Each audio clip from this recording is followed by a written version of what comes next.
Bim, bum, bim, bim, bim, bum, bim, bim, bim, bim, bim, bum, bim, bum, bim, bim, bim, bum, bim, bim, bim, bim, bim, bum. Shabbat shalom, Shabbat shalom, Shabbat, Shabbat, Shabbat, Shabbat shalom, Shabbat shalom, Shabbat shalom, Shabbat, Shabbat, Shabbat, Shabbat shalom, Shabbat, Shabbat, Shabbat, Shabbat shalom, Shabbat, Shabbat, Shabbat, Shabbat shalom, Shabbat shalom, Shabbat shalom. Shabbat, Shabbat, Shabbat, Shabbat, Shalom. Shabbat, Shalom. Shabbat, Shalom. Shabbat, Shabbat, Shabbat, Shabbat, Shalom. Bim, bum, bim, bim, bim, bum. Bim, bim, bim, bim, bim, bum. Bim, bum, bim, bim, bim, bum. Bim, bim, bim, bim, bim, bum.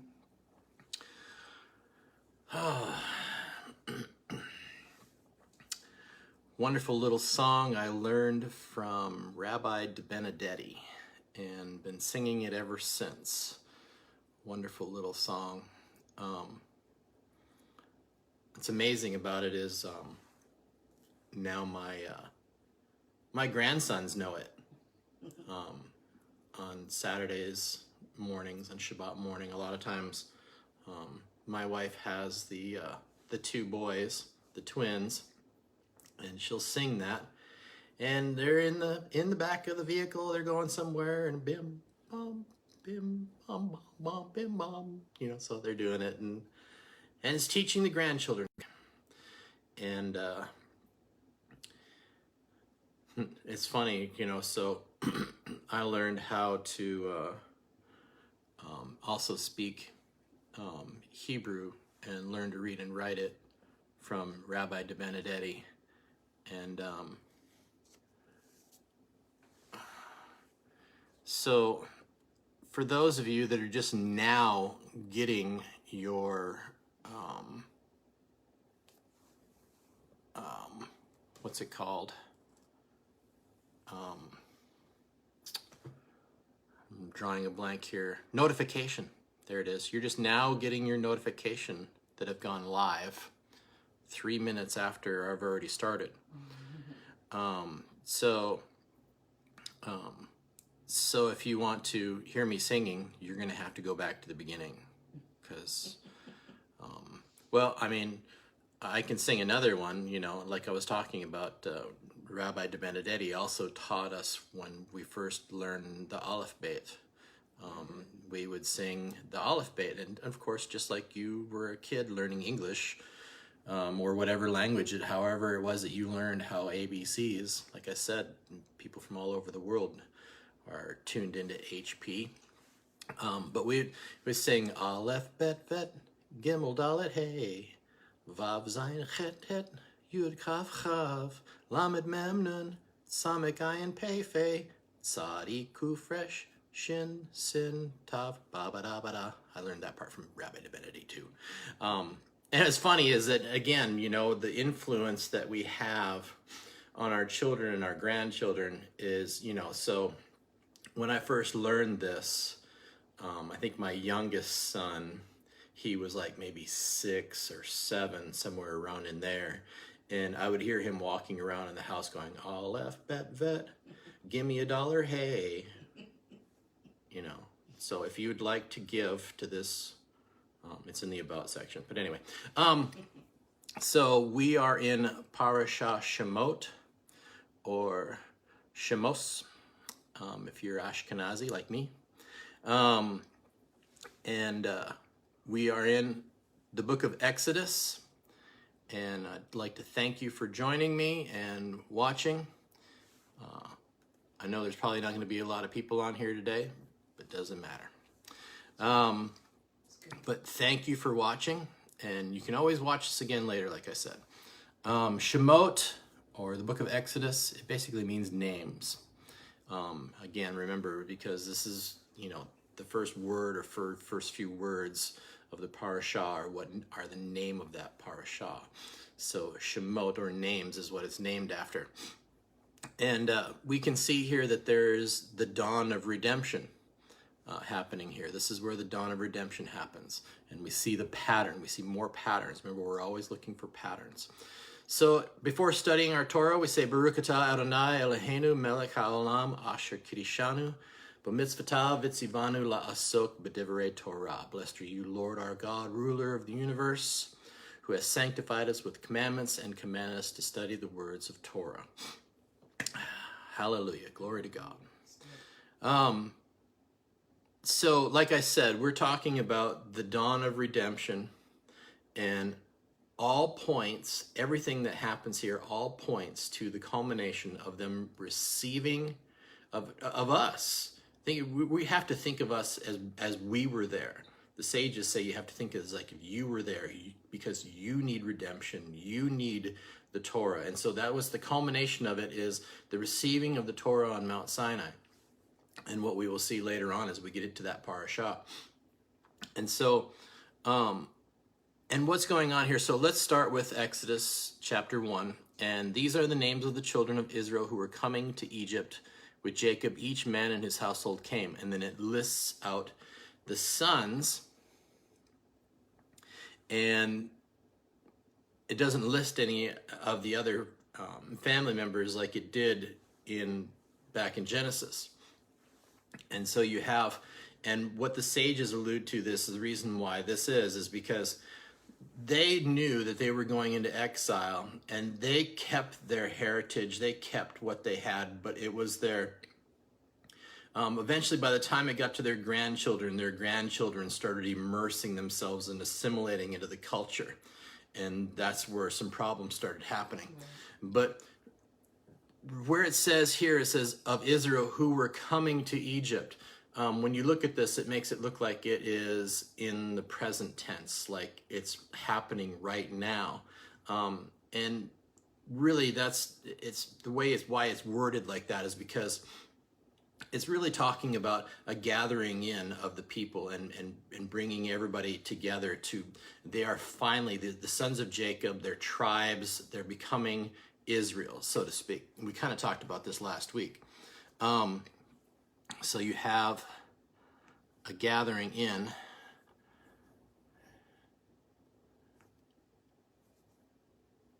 Let's see here. Let's make sure we are in the right spot. And all right, so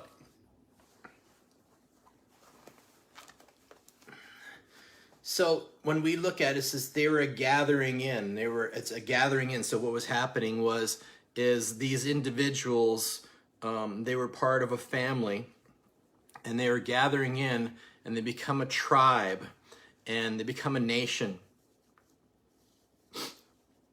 And today's I did a post earlier on HP, and it talks about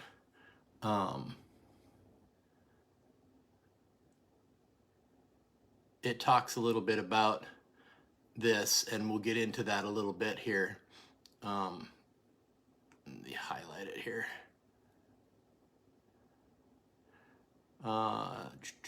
Again, because it's more about genealogies and names and things like that. So we have a gathering in, and they were willing. They willingly came down to Egypt. That's why they were who were coming.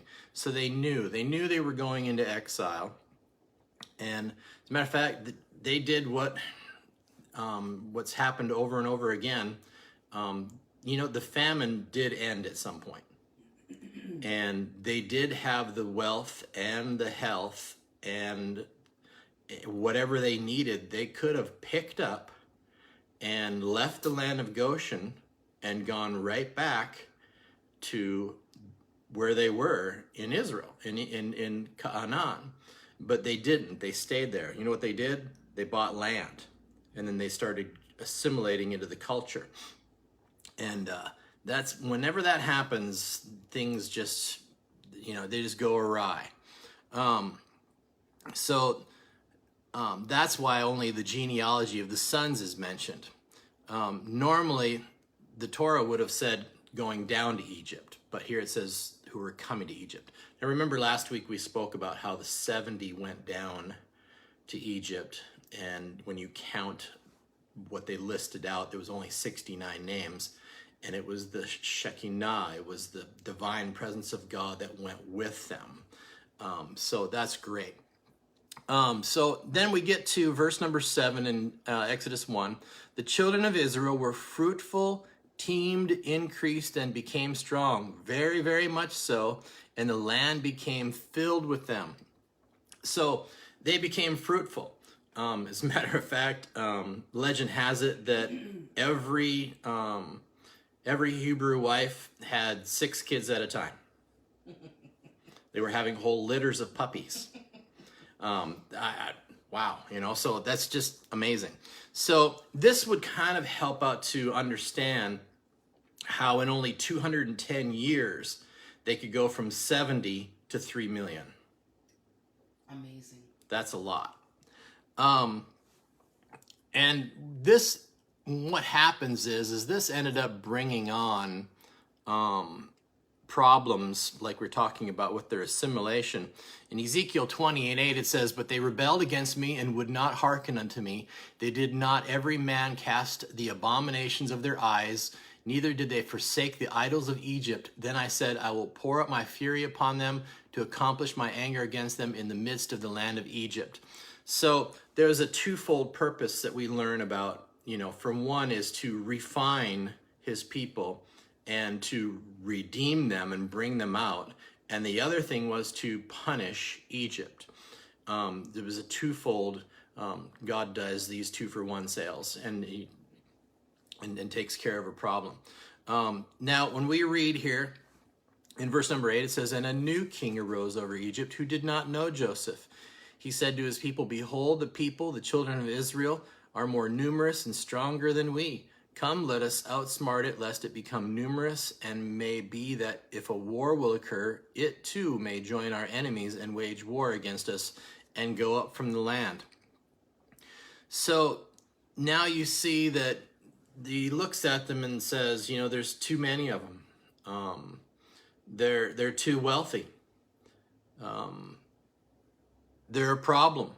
And then that starts leading to fear and loathing.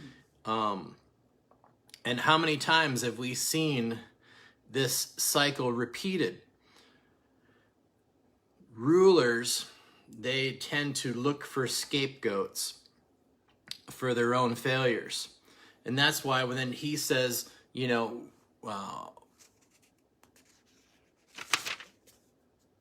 we must deal harshly with them.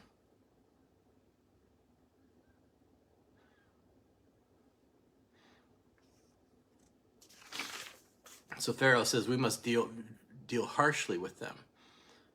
And so you can see here that this is, this is kind of anti-Semitism happening again. You have, it's a spiritual attack. It's mind-boggling because we see this throughout the generations.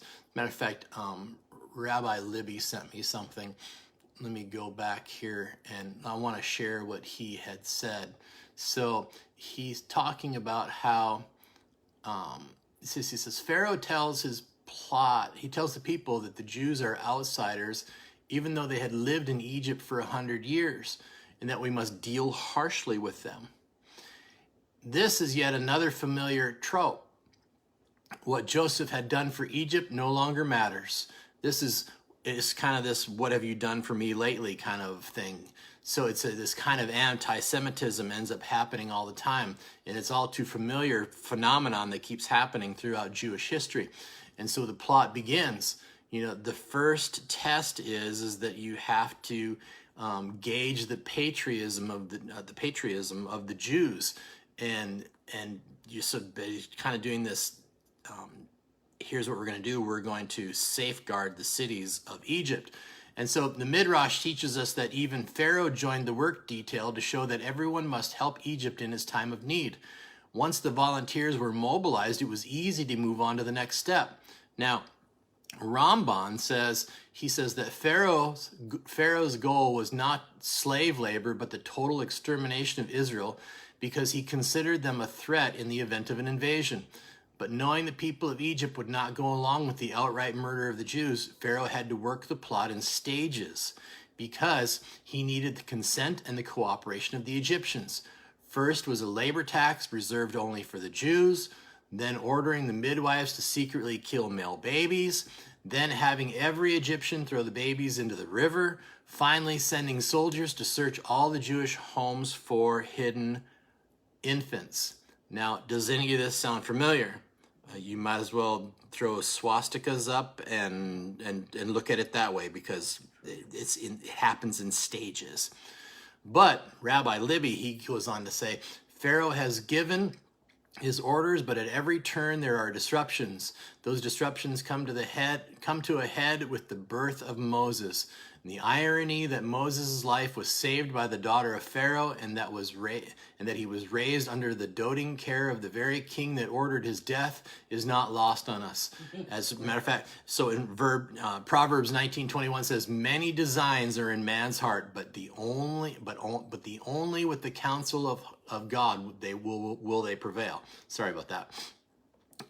The great lesson here is that God is in control. He's in control. And no matter how much we think that we are in control, no matter how much we think that society has control, it's not really, everything is in the hands of God. And so our discussion here, what we're talking about today, is that we need to make sure that we are abiding in God and make sure that we see the truth. Otherwise, we'll be doomed to make the same mistakes that Pharaoh made. And so this is why we do this. This is why we study. This is why we learn. Our goal is to understand what is happening in our world today through the eyes of God. And we have been created as a people to honor him. And the best that we can do that is to follow his commandments and obey his commandments and do them, and to trust in him. That's right. And to trust in him. Now, verse number 9. Let's see here. Verse number 9. Did I talk about verse? He said to his people. Now, behold, the people, the children of Israel. This is actually the first time that they're actually identified as people. And so Pharaoh recognizes that they are a people. So Israel is a people. They're, like I said, they went from individuals to family to tribes to nation, a people. And that's how the progression came. Now, I wanted to read something here. This is just amazing when I found it. It's some commentary from Rabbi Monk. And I had never known this, and so this was kind of interesting when I ran across it. The first part of it is kind of interesting, and you'll find that these legends and these things that come out, when we first start reading this, you'll see what I'm talking about. So Rabbi Monk says, Pharaoh had a council of 3 advisors composed of Balaam, Job, and Jethro. And that is according to Sotah 11a.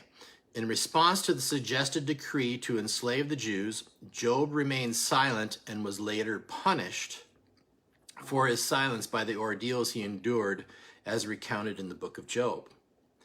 Jethro fled rather than acquiesce, and this earned him the merit of having his descendants sit in the Sanhedrin. And you can find that in 1 Chronicles 2 and 55. As for Balaam, who had devised the diabolical scheme in the first place, he ultimately met his death at the hands of Phinehas, the grand nephew of Moses. And we'll read about that and talk about that later in Numbers 31 and 8. Balaam himself, a descendant of Abraham, was a mortal enemy of the Jews even before the birth of Moses. In the 130th year after the arrival of Israel in Egypt, Pharaoh had a disturbing dream in which he saw his kingdom's downfall brought about by and listen to this, single lamb. Wow. I'm not making this up. It's right here in this commentary. Okay, so, but wait, there's more. All right, so this is amazing. He called for Balaam and the 2 other members of the royal council to advise him. Balaam explained that the Savior of the Jews would be born shortly and would one day destroy Egypt. When asked what steps could be taken to avoid the calamity, Balaam replied, "If you wish to destroy the Jewish people by fire, you will not succeed because their God rescued Abraham from a fiery furnace." This is another legend. I don't remember if I covered this back during when we talked about Abraham or not. "If you attempt to destroy them through slavery and hardship, you will not succeed because Jacob was enslaved by Laban and grew prosperous from that servitude." You would think, wow, we see the example here, you know, this is going like, you have but one last resort to decree that the sons of the Jews be drowned. Water is the only element of danger which their ancestors never confronted. Okay, so we can see some patterns happening here and we can see what's going on, but there's more, okay? Rabbi Monk goes on and he talks about Pharaoh accepted Balaam's suggestion, but Moses nevertheless survived, just like Rabbi Libby was talking about, having been saved by drowning from Pharaoh's own daughter, Batya, who adopted him and raised him in the royal palace. Once when Moses was 3 years old, I love these legends, when he was 3 years old, he was seated next to Pharaoh in the lap of Princess Batya. Suddenly and unexpectedly, Moses took hold of the royal crown and put it on his own head. Shocked by the audacity, Pharaoh immediately summoned his counselors to advise him on the possible implications. And again, Balaam reminded Pharaoh of the dream and his interpretation and urged Pharaoh to put Moses to death immediately. He explained that as Moses was a child of the Hebrews, this incident portended that he would seize power. Now it says here that Pharaoh rejected his counsel and, acting upon other advice, put Moses to test. 2 platters were placed before Moses, one containing burning coals and the other containing precious stones. Guided by the hands of the angel, the young lad reached for the coals and put them into his mouth, scorching his tongue and lips. But that time onward, he experienced difficulty in his speech. Remember, he has a speech impediment. Pharaoh and his dignitaries inferred from this foolish choice that the boy's seizure of the crown had no sinister implications, but was merely an act of childish playfulness. Have you ever heard this before? No. This is another one of the reasons why we look at this stuff. And like I said, you can't make it up. It's right here. Right. Having a dream that a lamb is going to bring you down. Again, we're talking about the dawn of redemption here. You have the patterns. You see the patterns happening again. You see Moses and all of this going on. All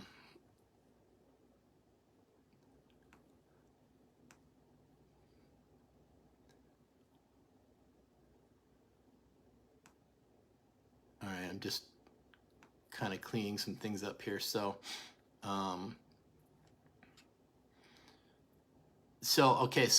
here, let's get back to this. Let's get back to what we were talking about here. And one of the things that we, from the post that I did earlier, I see Michelle is on here now and she had a question about that.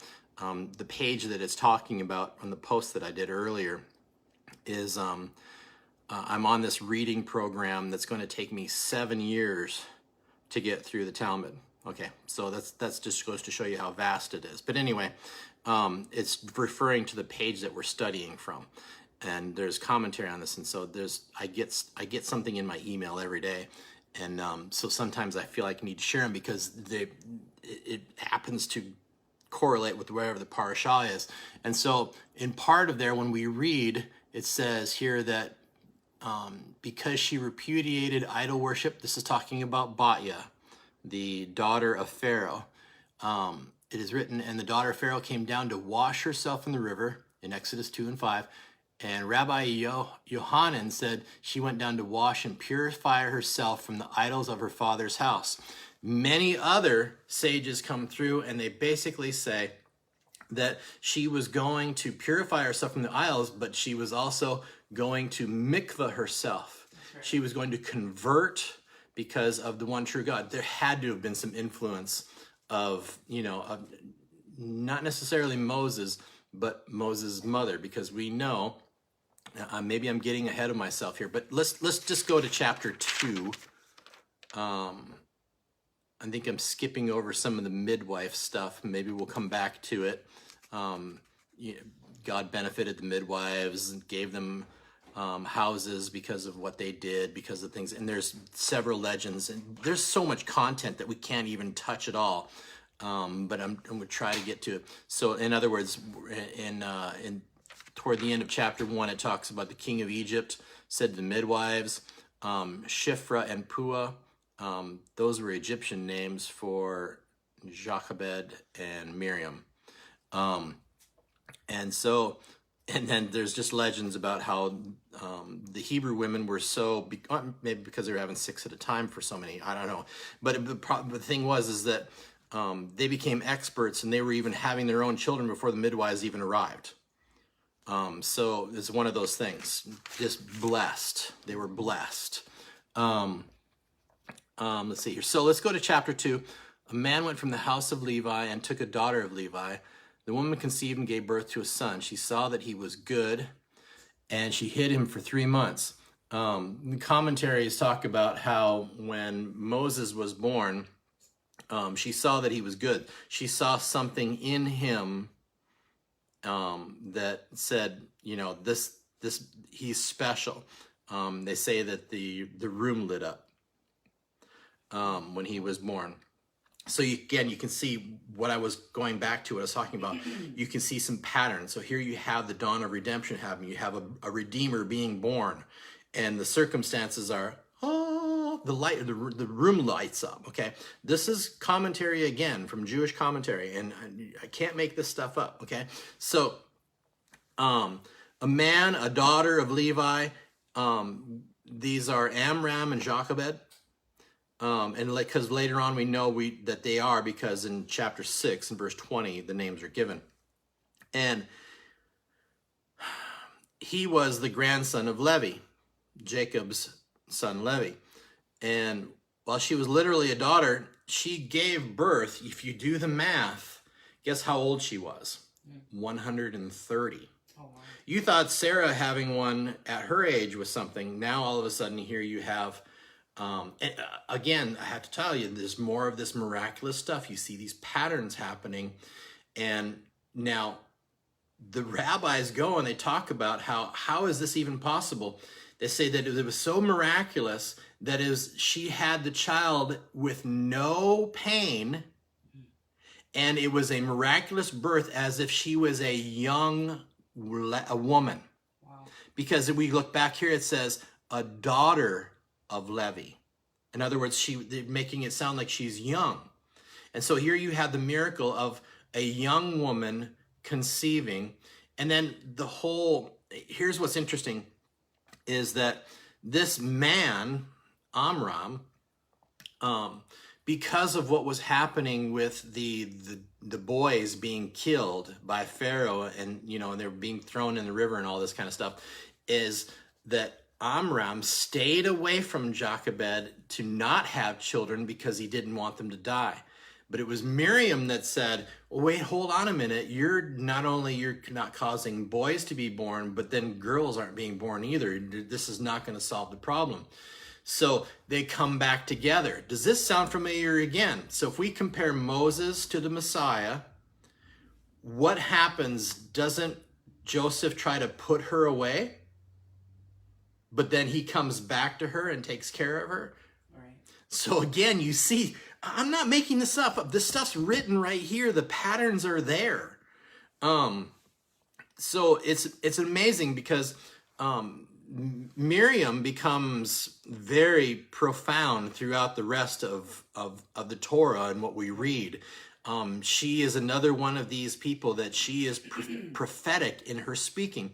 And so she could not hide him any longer in verse 3. So she took him a wicker basket in the bank of the river. Now that wicker basket is teva. It's the same word for box, chest, like the ark of God. So she put him into a little ark, and she put him and it was pitched about and put it in the water. This is the same word for Noah's ark. And remember, I don't know if we talked about, I think we did. We talked about it back during Noah, is that when that same word is word. Teva is word. Devar, Teva, they're very similar. And so when they went into the ark, they went into the word. And so here you have Moses being put into the word, and the word being saved and protected. And let me tell you something about being Jewish. The heritage is so long and so profound, and their traditions cannot be ignored, because they have lasted for years, and because we obey things like the Sabbath. That's what's kept us. That's good. That's what's going to keep. And so these traditions cannot be ignored. And we can learn so much from them. And so the history goes back, and it's held together by so much. So let's see here. Wicker basket, she placed the boy into it and placed it among the reeds at the bank. His sister, Miriam, stationed herself at a distance to know what would be done with him.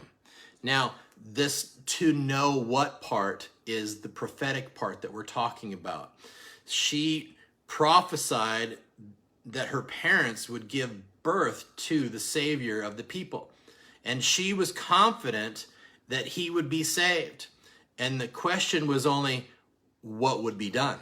Right. She just wanted to see how it would happen. So meaning, how would God cause him to survive? Right.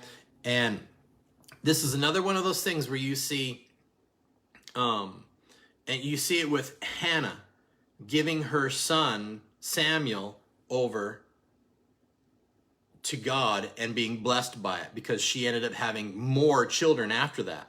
Right. Remember, she was barren. And now here you have an instance of basically putting him into the water, giving him over to God to see how this is going to play out. Right. Trusting in God. I'm telling you, bitachon, trust. We're saved by the water. We're going to trust in God. And I cannot emphasize this enough. Trust, trust, trust. Trust in God. And bitachon. Now, so you see it happens here is that he is, wow, it's 10:33 already? Yeah. My goodness. Time flies when you're having fun. That's what they say. So let me kind of skip along here a little bit to, yes, Miriam. I see Michelle. Miriam is the same as Mary. Yes, that's correct. Okay. So,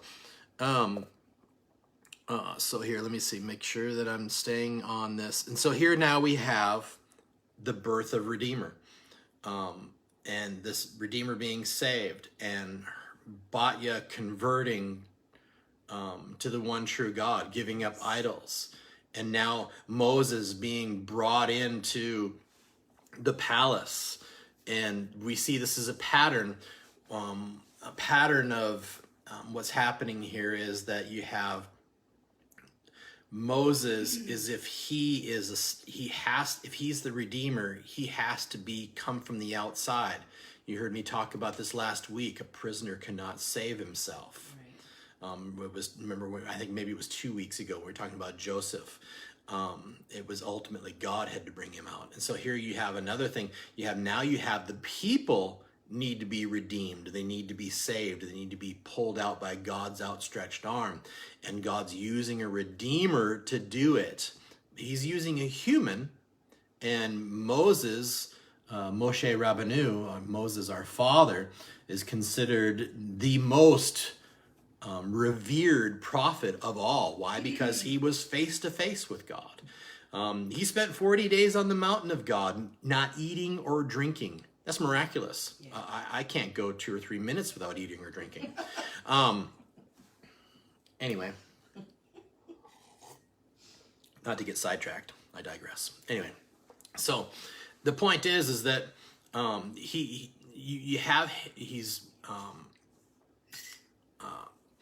he's this Redeemer, and we see the pictures and the patterns happening here. And now all of a sudden he's in the palace and he has to come down to the people. And as when you read throughout the week, you read the first aliyah, the first portion. Maybe it was in the second portion, second aliyah. Anyway, where Moses, he goes out and he decides to go down to the people to see them, and he sees an Egyptian man striking a Hebrew man of his brethren, and he turned this way and he saw that there was no one looking, and he struck the Egypt down and hit him in the sand.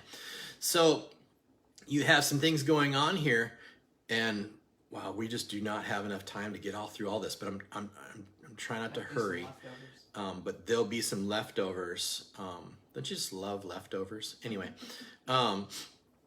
but so he comes down, and so he can't be a prisoner and redeem them. And ultimately he leaves there and he goes up to the mountain of Sinai, and he has the whole burning bush incident. And he comes back down to the people to redeem the people. He's being the redeemer.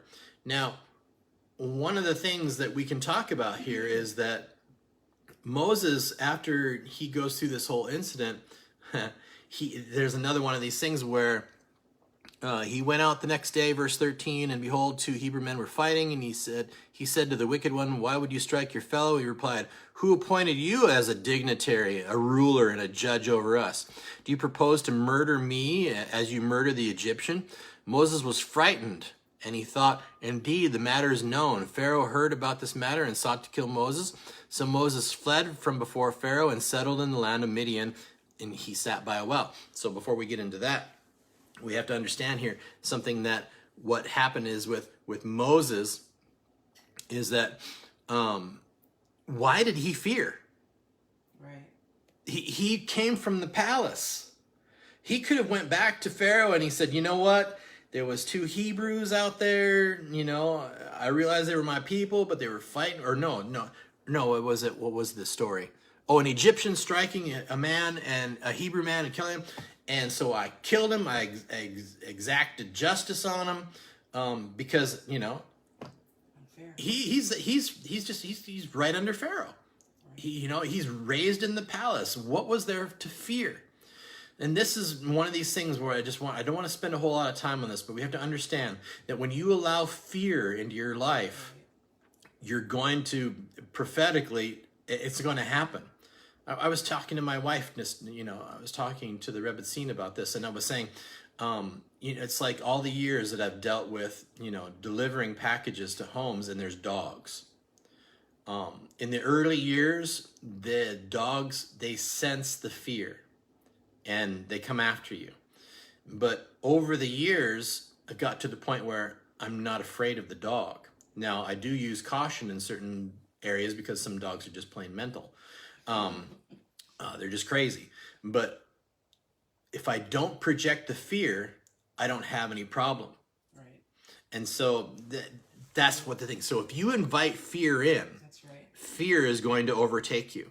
And so that's what happened to Moses here. He invited fear in, and fear became prophetic in his life. Yeah. Stay away from the fear. That's right. That's good. And he sat by a well. Does this sound familiar? Everybody seems to, a lot of these patriarchs seem to sit by wells and things happen.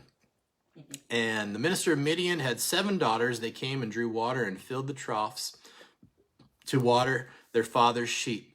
The shepherds came and drove them away. Moses got up and saved them and watered their sheep. They came to Reuel, their father. He said, this is also Jethro. He said, how could you come so quickly today? And they replied, an Egyptian man saved us from the shepherds, and he even drew water for us and watered the sheep. He said to his daughters, then where is he? Why did you leave the man? Summon him and let him eat bread. So again, here you have a redeemer, just like Joseph, who looks like an Egyptian, walks like an Egyptian, talks like an Egyptian. right. And where we, I think I've said this before, where are we going to find the Messiah? Seated at the gates of Rome. That's right. And so in that whole world of believers out there, they see this Jesus. Yeshua is our Savior. Yeshua means salvation. You know, just out of curiosity, if you really like to start digging into Hebrew, just go into the Torah and start looking for the word salvation. And you'll see at least 150 times the word is used. And that word is Yeshua. And so that's very interesting. All right, so let's see here. And then Moses desired to dwell with the man, and he gave his daughter Zipporah to Moses. She gave birth to a son, and his name was Gershom, for he said, I have been a stranger in a foreign land. During those many days it happened that the king of Egypt died, and the children of Israel groaned because of the work, and they cried. Their outcry because of the work went up to God. God heard their moaning, and God remembered his covenant with Abraham and with Isaac and with Jacob. God saw the children of Israel, and God knew.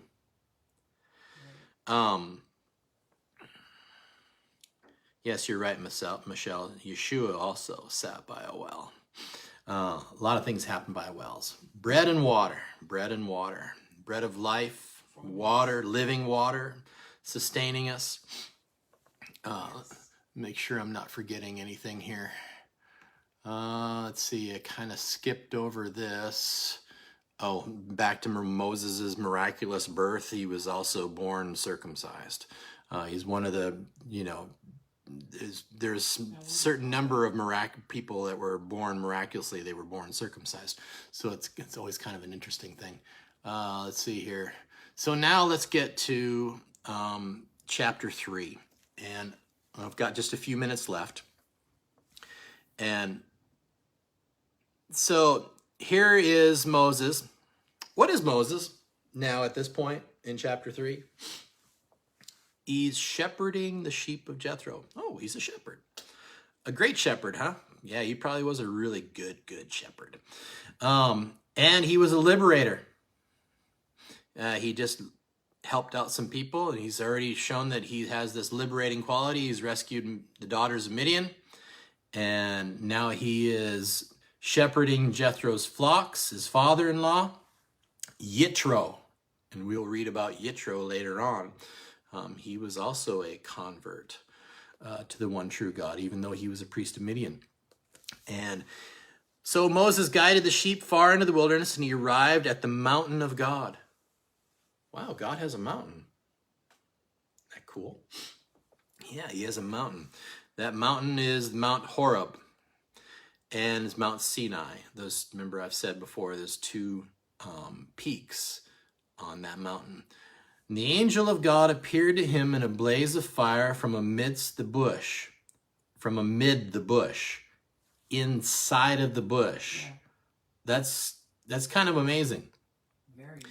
He saw, and behold, the bush was burning in the fire, but the bush was not consumed. Moses thought, I will turn aside now and look at this great sight. Why will the bush not be burned? Now, here's what a lot of people just gloss over. God saw that he turned aside to see, and God called out to him from amid the bush and said, Moses, Moses, and he replied, Here I am. So, at first it says, and an angel appeared in the midst of the bush, a blaze of fire from amid the bush. And then you have God talking from amid the bush. Now remember, whenever you see an angel of God, it's basically God manifesting himself in angelic form. And so God manifests himself in several ways. Many, many ways. And he said, Here I am. And he said, Do not come closer to here. Remove your shoes from your feet, for the place upon which you stand is holy ground. I could talk for hours as to why, well, not hours, but maybe 45 minutes about why he didn't have shoes and why he did this, animal skin on his feet, sandals.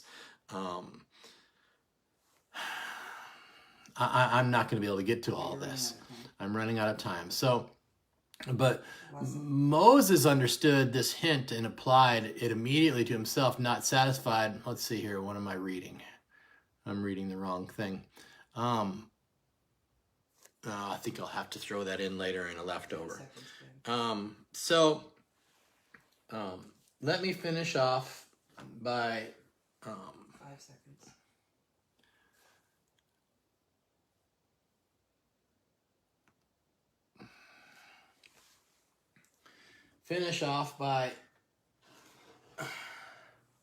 breaking some bread with you. I know how much you enjoy the bread and the bread of life. Baruch atah Adonai Eloheinu melech haolam hamotzi lechem min haaretz. Blessed are you, Lord God, ruler of the universe, who brings forth bread from the earth. Did I talk about where this? Not this bread, but where the blessing of the bread came from? And I talk about when the master fed the multitude, and he says he blessed and broke the bread. It's a common blessing, but it's not written because it was common back then. They knew what he was talking about. But like I said, I'm gonna have to do some more leftovers, and thank you for joining me today. Remember, the Lord bless you and protect you. The Lord deal kindly and graciously with you, and the Lord bestow his favor upon you and grant you peace. Thank you for watching.